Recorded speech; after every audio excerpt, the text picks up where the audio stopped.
Så kører vi igen. Det her det er en ny video, og det er en video, som handler om valuta og kurs, og hvordan at man kan omregne fra en valuta til en anden valuta.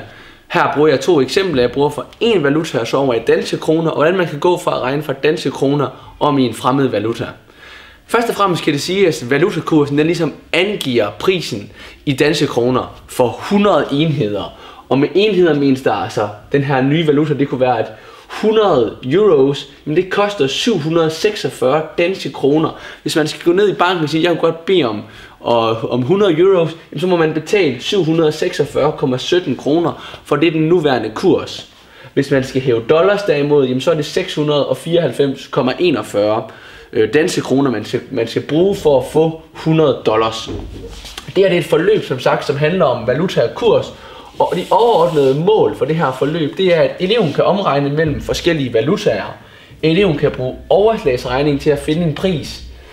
Det vil sige, at man for eksempel her måske ganger med 7,5, fordi det er sådan nogenlunde, hvad 1 euro koster. Og man bruger omkring 7 til at udregne dollars, fordi det er, hvad 1 dollar nogenlunde koster. Så man sådan laver et overslag. Eleven kan benytte sig af brugbare hjælpemidler. Her tænkes der primært på en lommeregner. Eleven kan sammenligne priser i forskellige valuta, og sidst, eleven har viden om forskellige vekselsgebyrer. Vi pakker igen lige målene en lille smule væk, og jeg vil nu mest fokusere på det første mål, altså at kunne omregne mellem forskellige valutaer. Og jeg vil illustrere det med to eksempler. Først og fremmest vil jeg lave et eksempel, hvor jeg vil sige, okay, vi ved, at 100 dollars det koster 694 kroner. Det første man så gør, når man ser en valuta, der står angivet sådan her, det er, at man finder ud af, godt, hvor meget koster 1 dollar så. Og det er en relativt smal sag, for vi ved, at 100 dollars, jeg laver dollartegnet, er lige med 694,41 kroner. Hvis man så skal finde ud af, hvad er 1 dollar så, jamen så deler man simpelthen bare med 100 på hver side af lighedstegnet. Og det giver mig altså, jeg ved, at 1 dollar koster 6,94 kroner. Hvis jeg for eksempel så ser et tilbud på et par nye sko på en amerikansk side, det kunne være Nike.com, jamen så ved jeg, at 1 dollar koster 6,94 kroner. Jeg ser dem her par sko, de koster 425 dollars. Og mit spørgsmål er så, hvad skal jeg reelt set give med mine danske kroner? Og det jeg gør, det er simpelthen egentlig bare tager prisen i dollars og ganger med, hvad koster 1 dollar i danske kroner. Og den koster 6,94 kroner. Og det er et regnestykke, 425 gange 6,94, det giver 2.000, det er godt jeg har skrevet det ned, 900,5 danske kroner. Så ved at gå fra en fremmed valuta og over i danske kroner, så skal man finde ud af godt, hvor meget svarer fremmede valutaen til 100. Så skal man dele med 100 for at finde ud af, hvad koster en fremmed valuta, hvad er en enhed værd. Og det har vi gjort ved at dele med 100.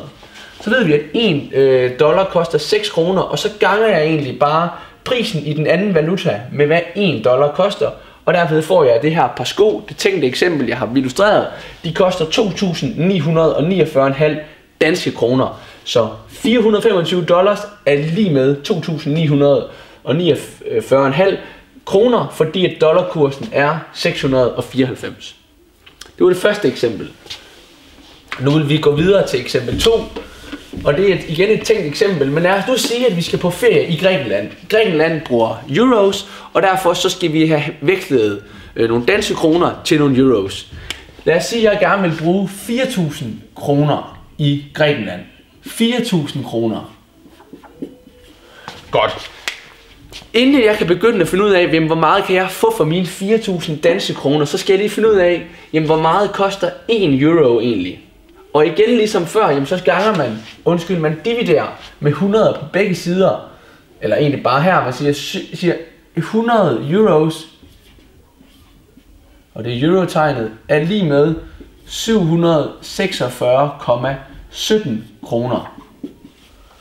Hvis man så vil finde ud af, hvad er 1 euro værd, så siger man 1 euro er lige med, og så rykker man simpelthen kommaet 2 pladser, så det er omkring, vi siger 7 kroner. Nu skal jeg så finde ud af, okay, jeg ved at 1 euro koster mig 7,46 kroner, og jeg har 4.000 kroner. Det jeg så skal gøre, det er, jeg skal egentlig sige, hvor mange gange går 7,46 op i 4.000. For så ved jeg, hvor mange euros jeg kan få. Så jeg skal simpelthen dele 4.000 med 7,46. Så jeg siger 4.000 delt med 7,46. Måden jeg gør det her på, det er simpelthen, jeg finder ud af, hvad er kursen. Den er 746. Så deler jeg med 100 for at finde ud af, hvad koster en fremmed valuta, i det her eksempel euros. Og så finder jeg ud af, hvor mange gange går det op i de penge, jeg nu vil bruge. Jeg kunne også have brugt 8.000 eller 10.000, så skulle der selvfølgelig have stået det heroppe. Men jeg har tænkt, at jeg vil bruge 4.000 kroner i Grækenland på min ferie. Og det giver mig så cirka 536 euros. Så 4.000 kroner er lige med 536 euros. Det her var en video, der viser, hvordan man går fra en fremmed valuta, det kunne være dollars, over i danske kroner, med det MESCO-eksemplet. Men det er også en video, som illustrerer, hvordan man går fra danske kroner og over i en fremmed valuta. Så man ganger, når man skal finde ud af, hvor meget at man skal betale, hvis man går fra en fremmed valuta over i danske, og man deler, hvis man skal fra danske over i en fremmed valuta. Det er sådan grundessensen i det her forløb, som handler om valuta og kurs, og det her det er den første video. Tak fordi I så med.